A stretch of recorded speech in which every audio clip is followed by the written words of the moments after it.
Hello folks, this is Kerry from 401k Dexters. It is August 30th, Wednesday at almost 1:30 in the afternoon. Had a busy morning of meetings, then broke away to squeeze in a lunchtime workout. I do have my numbers for those of you tracking along on my weight loss journey pre-retirement. Got them right here in my hot little hand. My weight is down to 164.4, so I broke 165. My body fat is 20.9%, so I'm down almost into the 20s. My goal is to break 20 into the teens, so I've got about 30 days to get there prior to my retirement day. Stepped into the gym and had good intentions of getting on the treadmill again today to try to get down below a 10-minute mile, but then kind of pivoted and changed directions and thought that it was only 92 degrees outside, so I thought I would run outside a little bit. Changed in my working clothes, stepped outside and started running. Many years ago, when I was training for a marathon and running in marathon relays, there was a path around the facility, across the road and out into a neighborhood that measured exactly 5K or 3.2 miles. As a member of the workout facility, it's called a Total Wellness Organization, TWO. They would sponsor 5K races. So in preparation for the marathon, it was always nice to get out and time yourself on 5Ks and run a little competitiveness. So there was a track that leaves the facility, goes across the road, goes down into a neighborhood, into a cul-de-sac, and turns around. So as I started running, I thought, well, I'll just try to see if I can't get a 5K in, and I backed off my pace. Even though it was only 92 out, considering it's been 104, 105, 108 lately. The spots of shade alongside this neighborhood road did feel much cooler, but I got out to about 1.5 miles and realized I still had 1.5 miles to come back, and thought this isn't probably too smart to push it too early, too soon. So I stopped, turned around, and headed back. And then as I headed back, I thought, well, was getting a little winded. Didn't want to have heat stroke out there and be that story of the guy that worked all the way up to retirement, and a month before retirement died of a heat stroke and a heart attack out trying to stay healthy.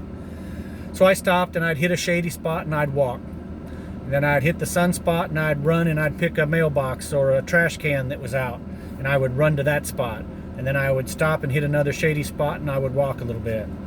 And it got me to thinking, in your early days saving for retirement, you want to go all in. You want to be all stocks. You want to make the most of your money as it's working for you. But as you get older in years, and you have to pump the brakes a little bit, and you have to slow down, so you start to think that you need to conserve more of that wealth than be more interested in gaining more wealth. So I kind of correlated my run today in pre-retirement, warming up to get healthy, with the mindset that you're almost to the finish line. You don't need to sprint all the way. You can back off, you can relax, you can take your time, you can make wise decisions instead of making hasty decisions and it end up costing you. So work's going well. Like I said, it's 30 calendar days out. Starting tomorrow, it'll be 13 working days, a couple days this week, a couple days next week, a vacation, and then a 4-day week and a 5-day week, and I'm out. So I'm really getting into the mode of training my replacement. He came into a meeting today, which is a weekly IPT, integrated product team, IPT, and subject matter experts or stakeholders from different organizations will meet together to discuss the topic or the product or a schedule. So I took a back seat, literally stepped away from the conference table, stepped into a seat against the wall. I had Aaron, my replacement, step up and sit in the seat around the table with the stakeholders. I want them to see him as someone that they can carry on a conversation with, that they can interact with, and I really want to step back and let him take the initiative. Now, he is a little bit shyer, a little bit reserved personality, so when the time came to discuss things, I joined in the conversation, but I'm also using that as an example for how he should contribute to that conversation moving forward. So I reiterated the fact that I'll only be in the office 2 days next week, and then I'll be out of pocket. So there are some statuses that he'll have to present to the group and some issues that he'll have to work when I'm gone.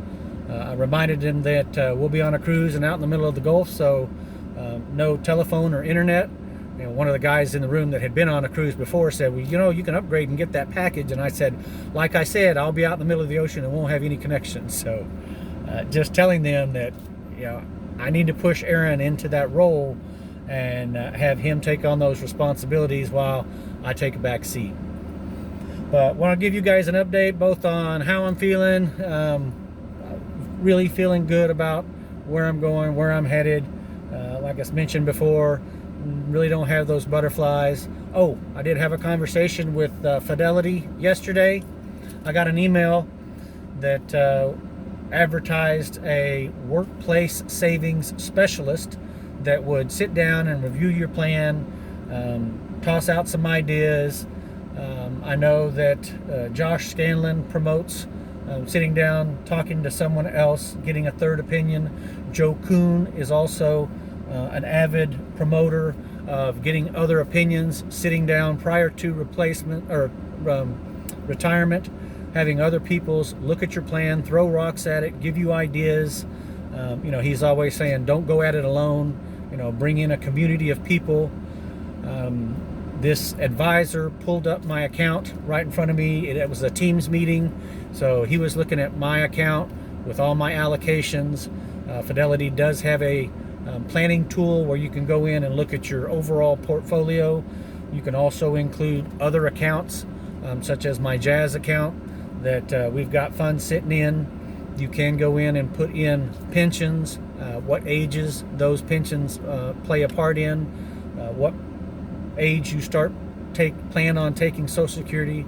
So he plugged in all the numbers and corrected a few numbers that I had that have changed since the last time I went in and adjusted my numbers, and really gave me a confidence boost because, you know, based on the numbers that we plan on spending per month for the first few years until my pension kicks in, and then reevaluating when we choose for me to take my Social Security, and therein kicking in the spousal benefits for Linda.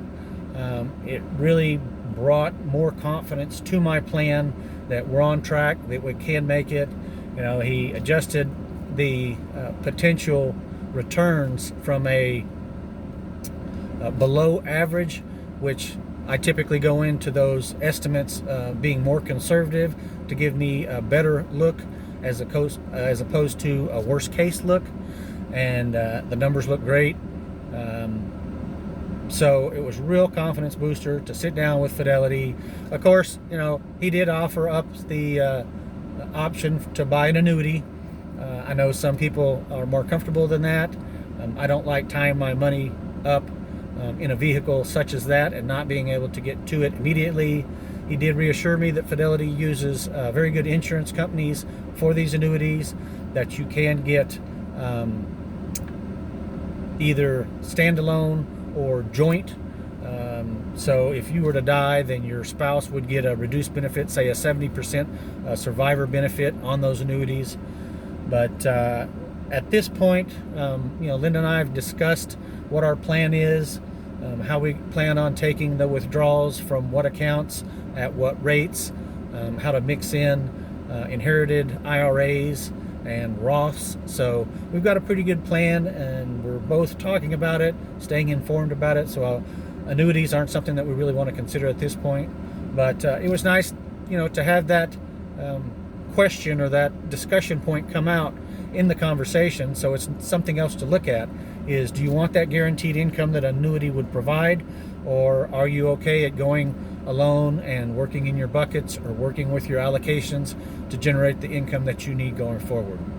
So all good things to report, and getting excited again, staying excited. All right, you guys have a good week. Kerry from 401k Dexters, out.